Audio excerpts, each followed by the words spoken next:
بسم اللہ الرحمن الرحیم۔ اللہم صلی علی محمد وعلی آل محمد۔ السلام علیکم۔ کبھی کبھار ایسا بھی ہوتا ہے کہ جب ہم جائے نماز پر اللہ سے مانگنے کے لیے بیٹھتے ہیں تب نہ آنکھوں سے آنسو نکل پاتے ہیں اور نہ ہی زبان سے کوئی دعا نکل پاتی ہے۔ بس عجیب سی کیفیت ہوتی ہے اور دل بار بار یہی پکارتا ہے، بس اللہ آپ کے کن کی ضرورت ہے، لیکن لب اس درد کو بیان کرنے سے قاصر ہوتے ہیں اور پتہ ہے کہ تمہاری اللہ سے نہیں بلکہ تمہارے دل کی اللہ سے گفتگو ہوتی ہے۔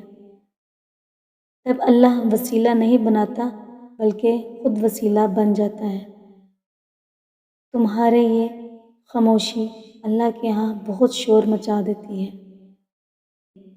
کہ آسمانی خلق بھی اس چپ کی آواز سے چونک اٹھتی ہے، اور پھر وہ ساری خلق تمہارے حق میں اللہ سے دعا کرتی ہے کہ یا اللہ، یہ درد سے تڑپ رہا ہے، اس کو شفا دے، اس کے لیے کن فرما دے۔ وہ سب جانتا ہے، تب بھی جب تم کہتے نہیں اور تب بھی جب تم کہنا نہیں چاہتے، وہ دھڑکن ہے اور وہ دھڑکنوں کی ہی سنتا ہے، اور وہ پھر ایسے معجزے کرتا ہے کہ دل پھر سے جی اٹھتے ہیں اور ویران آنکھیں شکر سے بھر جاتی ہیں۔ پتہ ہے اللہ کب تمہیں بے سکون کر دیتا ہے؟ جب تم اللہ کو چھوڑ کر دنیا کے پیچھے بھاگنے لگتے ہو، جب تم سب کو یاد رکھتے ہو مگر اللہ کو بھول جاتے ہو، تب اللہ وہ ساری دنیا، وہ ساری چیزیں تمہارے ہاتھوں میں تھما کر تمہیں بے سکون کر دیتا ہے۔ پھر اذان کی آواز تمہارے کانوں تک تو پہنچتی ہے مگر دل تک نہیں پہنچ پاتی۔ یوں اللہ تمہیں بتاتا ہے کہ میں ہوں تو سب ہے، اگر میں نہیں تو کچھ بھی نہیں۔ چاہتے رکھو لیکن اللہ کی چاہت سے بڑھ کر نہیں۔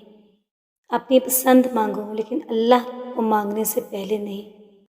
تم اسے سب سے اول رکھو، پھر دیکھو کہ وہ معجزوں کے لیے تمہاری دعاؤں کو سب سے اول رکھے گا۔ تم اسے خاص رکھو، وہ تمہارے لیے اپنا کن خاص رکھے گا۔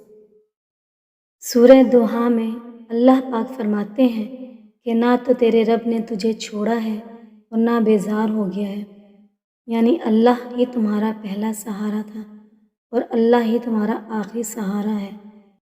تم کتنے ہی گناہ گار کیوں نہ ہو، تم کتنے ہی نافرمان کیوں نہ ہو، جب جب تم اسے پکارو گے تب تب وہ تمہاری پکار کا جواب دے گا۔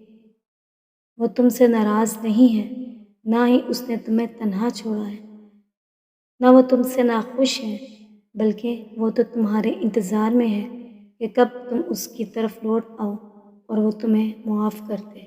جس وقت آپ کا دل اچانک سے تیز دھڑکنے لگے تو سمجھ جاؤ کہ آپ کے بارے میں بات ہو رہی ہے، آسمان پر یا فرشتے کر رہے ہیں یا اللہ پاک کوئی حکم فرما رہے ہیں۔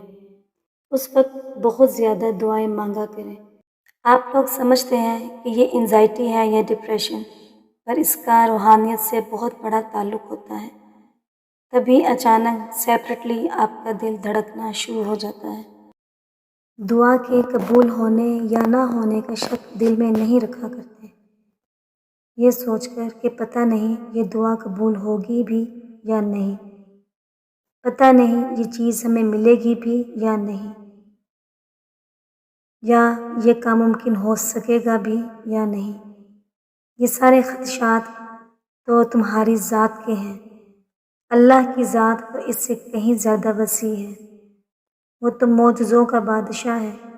وہ جب چاہے حالات بدل سکتا ہے، وہ جب چاہے دل بدل سکتا ہے، اور وہ جب چاہے لا حاصل چیز سے نواز سکتا ہے، اور جب چاہے نصیب بدل سکتا ہے۔ اللہ سب کچھ کر سکتا ہے جو تم نہیں کر سکتے۔